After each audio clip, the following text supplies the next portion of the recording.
So, if you watched my lecture 0, you kind of already got a gist for where this class is going. This is the English 240 introduction. You'll note that on my thing that I have week 1 here highlighted, but I haven't done anything with it because, well, again, total transparency, I didn't want to make you buy a book. When I took this course over, there was a book associated with it. I don't like making students buy books, so we're going to instead focus on the student support services, the Netscape. God, I'm sure I'm dating myself there, right? Netiquette guide, the introductions, and I want you to watch what to expect from digital literacy. Later this week, I will have the online. I have it, but I would like to get all the videos up, and uploads to YouTube takes a lot of time and resources. So you kind of benefit in it that you'll get a couple extra days to get yourself prepared for this class. I know that people are ready to go. I'm going to ask you to be patient with me on this. There is, again, here's the syllabus, so we're all on the same page, or at least the introduction to the class, right? So let me go back. I'm a little wired on coffee this morning. I didn't sleep very well, as you saw probably in lecture 0, because I was excited to see all of you. You'll note that the home page starts at the syllabus. See how this works? So when you click home, the first thing you will see is the digital literacy composition syllabus. That's a really important document, so I like putting it there as a home page along with the modules, which we'll look at again. I'm assuming, because you're in English 240, that you kind of have at least the basic understanding of how to navigate around Web Campus and come with at least a toolkit of compositional things that we can start with. So I will reintroduce myself. I am Dean Straight. You will note that my email address is ronald.straight@gbcnv.edu. Please don't call me Ronald. I haven't gone by it since I was like 16, 15. There were like 5 Rons in my family, and at 6 foot 220, I didn't like being called Little Ronnie. If you're trying to figure out why or how you're going to recontextualize and make me use my name, it isn't going to work at this point. I go by Dean, Dr. D, Dr. Straight. I am a doctor. I don't think it's pretentious to say that. I've earned it, and I think anyone who's earned it would agree. So that's my position on me and my identity. My office is in McMullen Hall, which is the library. I'm in room 127. I've provided my phone number for you to access me because of the pandemic, because I will not physically be on campus until they tell us we're cleared to be on campus to hold office hours. But my phone number is 775-271-0602. If you need to text me, that is great. Please remember to show etiquette with text and tell me who you are and which class you're in, because while there is only one English 240, I also teach a 101, a 102, journalism 102, technical communications 107, technical communications 108, and I'm probably missing some in there in the conversation here, but I teach enough courses that I probably have 200 plus students this semester. I know you're important and a spectacular person, and I would definitely like to get to know you, but I don't know your name because we've never sat in a physical class before. So for your sake and mine, please put your name into the text.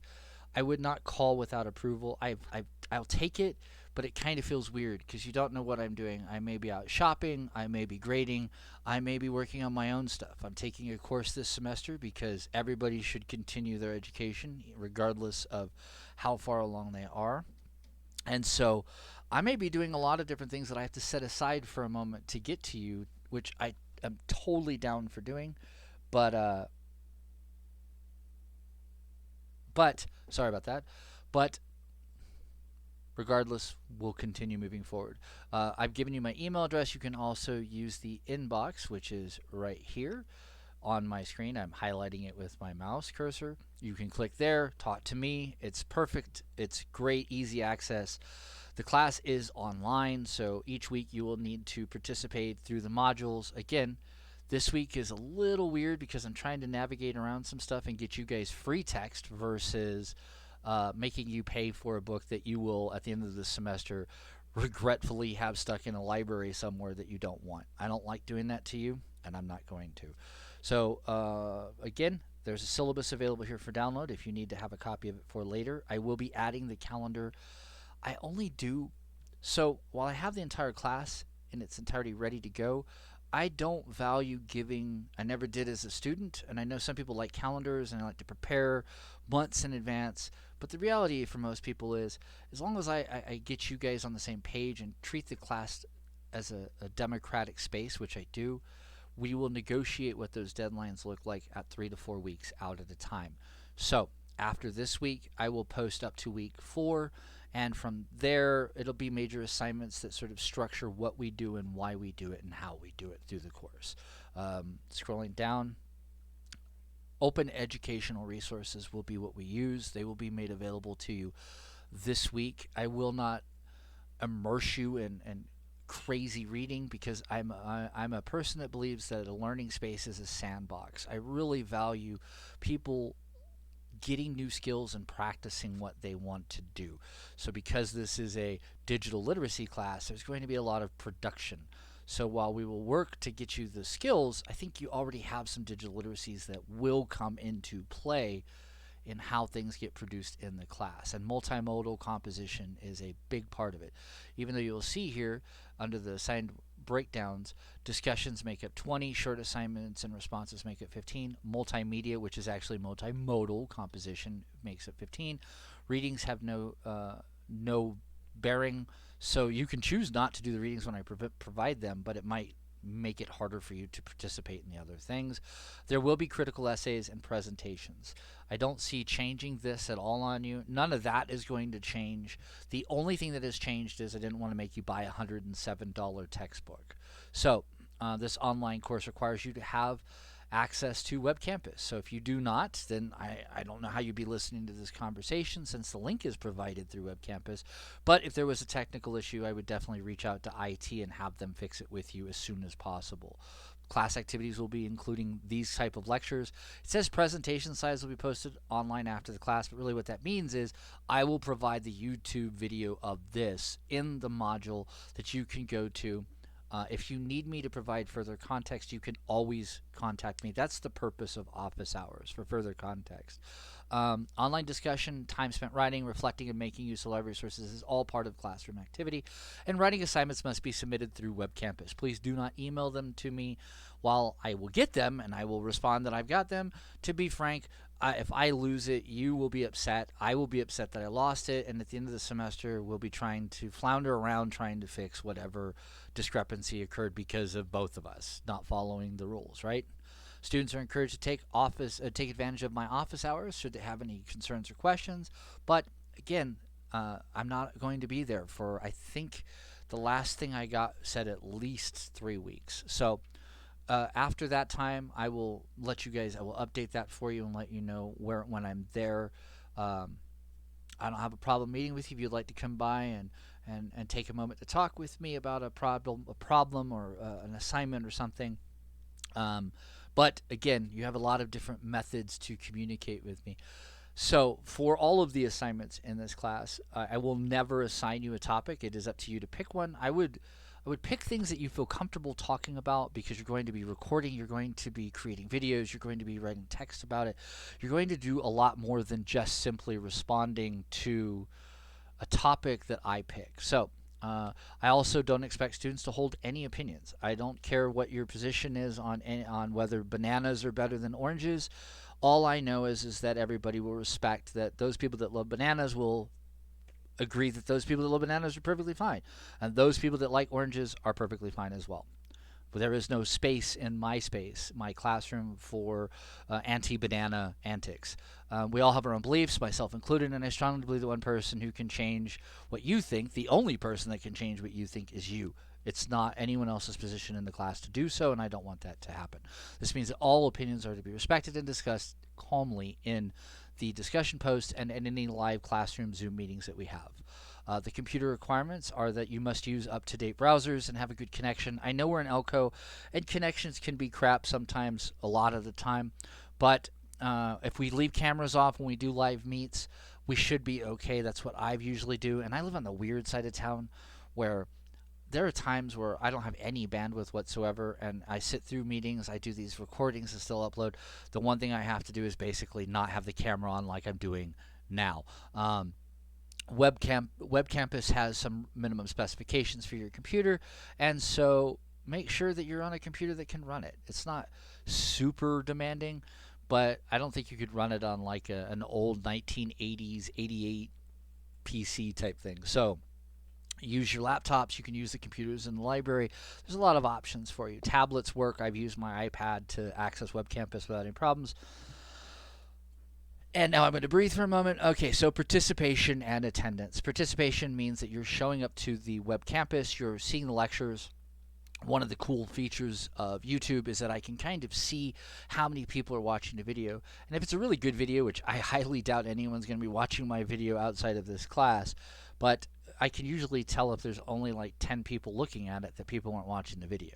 That becomes part of that participation attendance, and then I can start doing things like adding little informal quizzes, which I do not like doing. You'll note that in this navigation, there is no quizzes here. So I don't want to add that. I think it would be ridiculous to add that, but that's what it is.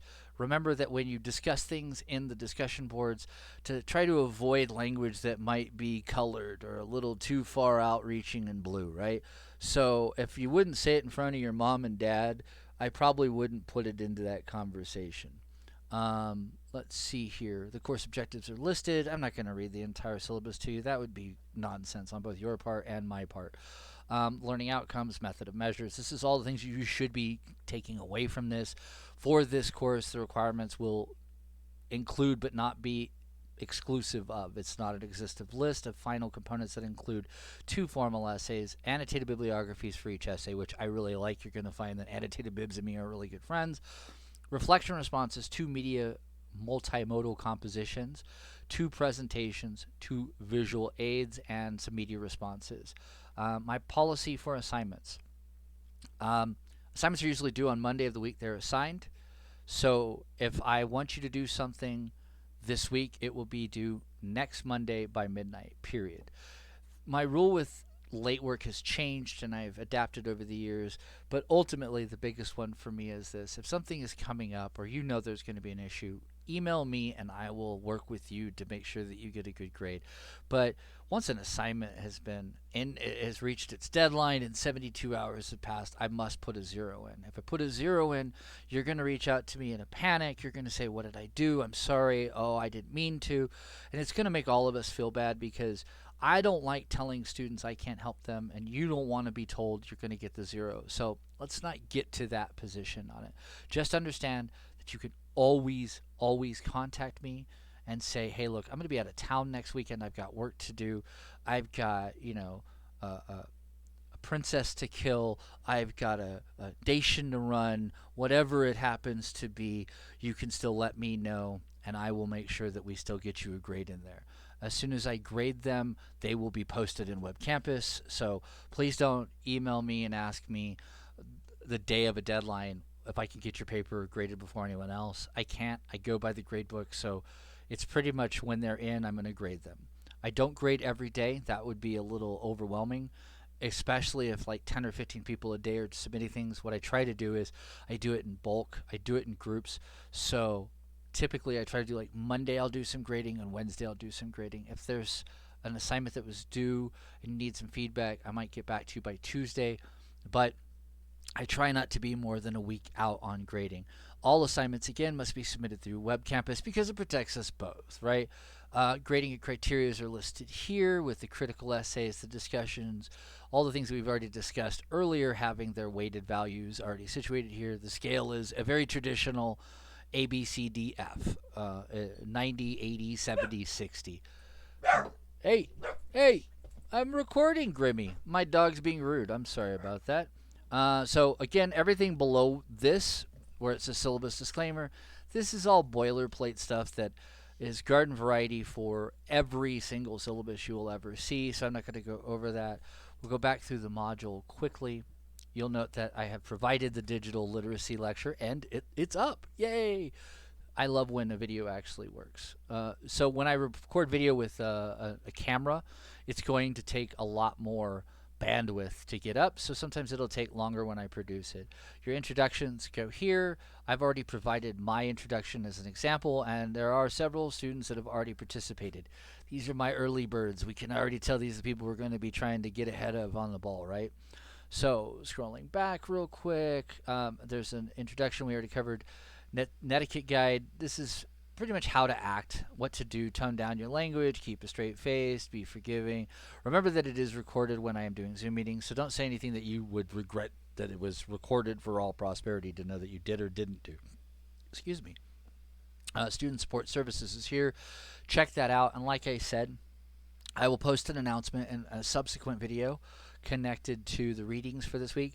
I have the book, but I would like to read through and figure out what the best part is for you. So I'm adding a new book. It's a free online book, but it will take me at least a day or two to get it up.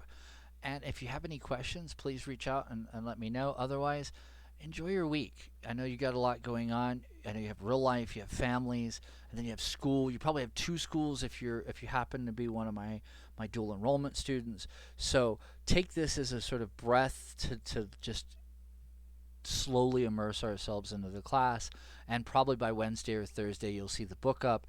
I will not ask you to do anything with it this week, so we'll be a little behind next week, but I think that we can cover some ground pretty simply over week 1 and 2. Okay? Have a good week. Thank you.